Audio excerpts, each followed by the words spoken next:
Hello, I hope you guys are doing well. So Amar Singh Chamkila picture आ चुकी है Netflix के ऊपर और बहुत ही कमाल का एक्सपीरियंस था इसको इसको देखने का। बहुत ही बेताबी से मैं इंतज़ार कर रहा था इस फिल्म का और आई थिंक जितना भी कहा जाए इस फिल्म के बारे में वो कम ही होगा, बिकॉज बहुत ही गैर मामूली फिल्म बनाई है इम्तियाज़ अली ने, बहुत ही डूब के फिल्म बनाई है इम्तियाज़ अली ने।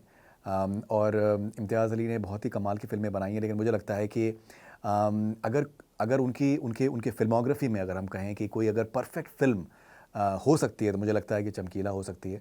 एंड उसमें आई थिंक एक बहुत बड़ा फैक्टर मुझे लगता है कि ये है कि जो बिग स्क्रीन एक्सपीरियंस जो एक होता है और जो एक सिनेमा हॉल का जो बाउंड्रीज़ होती हैं बहुत बार, तो इम्तियाज़ अली जैसे आर्टिस्ट जो है मुझे लगता है कि कहीं ना कहीं वो जो एक आपको कॉम्प्रोमाइज़ करना पड़ता है एक थिएटर के आई थिंक पब्लिक के लिए, वो यहाँ पर उन्होंने नहीं किया है। यहाँ पर जो उनके अंदर का एक मादा है एक आर्टिस्ट के लेवल पे जाने का, वो उन्होंने पूरे तरीके से डूब के उन्होंने काम किया है एंड कमाल का काम किया है।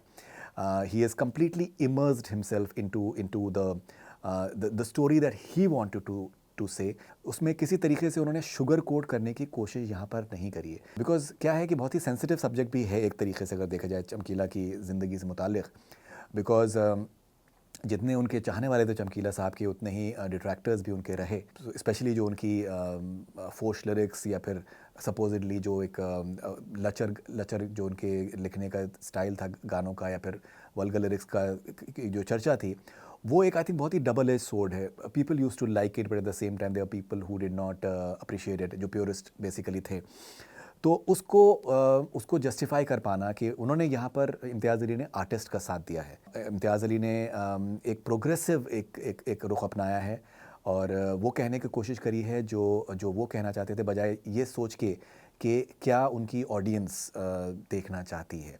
और मुझे लगता है कि एक आर्टिस्ट तभी कामयाब हो सकता है सही मानों में जब वो कहे जो वो कहना चाहता है, बजाय इसके कि परेशान होने के कि यार कहीं कोई बुरा तो नहीं मान जाएगा, कहीं किसी तरीके का कोई कंट्रोवर्सी तो नहीं हो जाएगा। तो he is not bothered about that. He has told an honest story and which is something which is truly truly wonderful. बहुत सी जैसे इसमें फैक्टर्स हैं कि स्पेशली आई थिंक 1984 का एक मंजर है, इश्क मिटाए जो गाना है, मैं हूँ पंजाब, जो कि बहुत ज़्यादा आई थिंक पसंद किया जा रहा है। जिस तरीके के उसमें विजुअल्स हैं, जिस तरीके से उन्होंने पोर्ट्रे किया है कि 84 की एट्रॉसिटीज़ और 84 की जो एक आई थिंक दहशत का माहौल और लोगों के भरने का माहौल, और उसमें उन्होंने किस तरीके से एक इस चीज़ को फ्यूज़ करने की कोशिश करी है कि दैट ऐसे टाइम पर जब सबसे ज़्यादा आई थिंक तकलीफ़ हो लोगों को, उस वक्त इंटरटेनमेंट की सबसे ज़्यादा सख्त ज़रूरत होती है। They want to something to divert their mind, and this is exactly what happened with Chamkila as well. और वो जिस तरीके से विजुअल्स उन्होंने उस पर्टिकुलर गाने में उन्होंने फ्यूज़ करें, वो आई थिंक गैर मामूली है। आई थिंक बहुत ही कमाल का पिक्चराइजेशन है। पिक्चराइजेशन इन जनरल फिल्म में बहुत अच्छा है, कैमरा वर्क बहुत अच्छा है।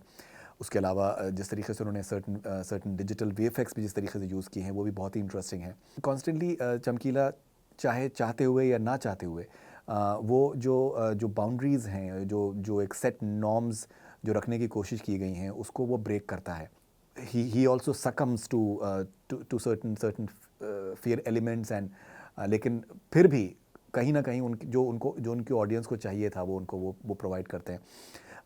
दिलजीत की अगर मैं बात करूं, दिलजीत ने बहुत ही एक्स्ट्रॉर्डनरी परफॉर्मेंस उन्होंने दिया है। दिलजीत ने आर्टिस्ट चमकीला को पूरे तरीके से अपनी एक श्रद्धांजलि दी है। उनसे कहा जाता है एक सर्टेन पॉइंट ऑफ टाइम पे कि उनको सर्टेन चीज़ें नहीं करनी है, विच इंक्लूड्स कि उनको सिगरेट नहीं पीनी है, लेकिन वहाँ बाहर निकल के वो सबसे पहले वो बीड़ी जलाते हैं।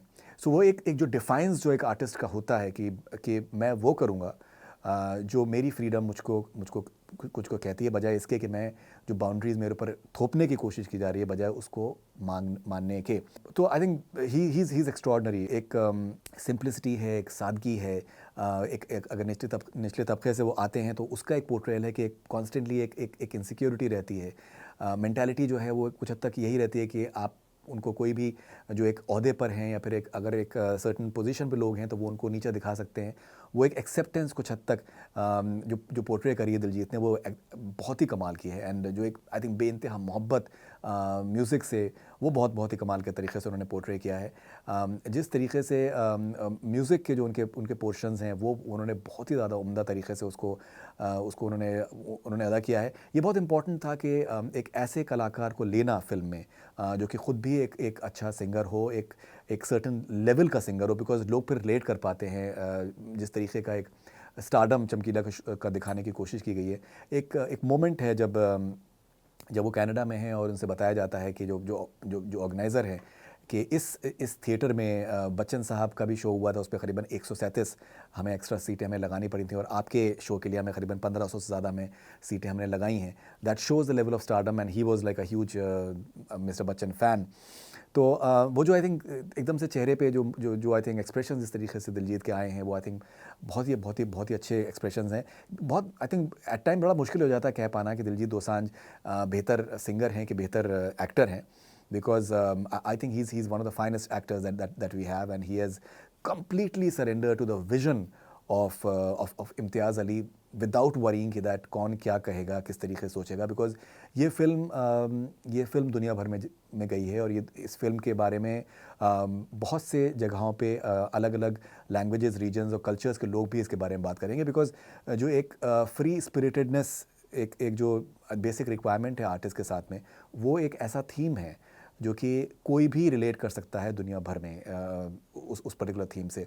यहाँ पर औरतों का भी एक वर्जन दिखाया गया है कि how they respond to these allegations के किस तरीके से उनके गानों में फोर्स्ड लिरिक्स होते हैं और वो किस तरीके से डिफेंड करती हैं कि this is something that happens during the weddings and even they enjoy it. तो बहुत बार आई थिंक जिस तरीके की रिस्ट्रिक्शंस और जो आई थिंक बाउंड्रीज़ और फोर्स की जाती हैं, शायद उसकी जो सच्चाई है वो कुछ और होती है, लोगों को पसंद कुछ और होता है। स्पेशली जो उनकी मौत से रिलेटेड जो पूरी मिस्ट्री है, वो पूरे फिल्म में वो एक आई थिंक रन करती है।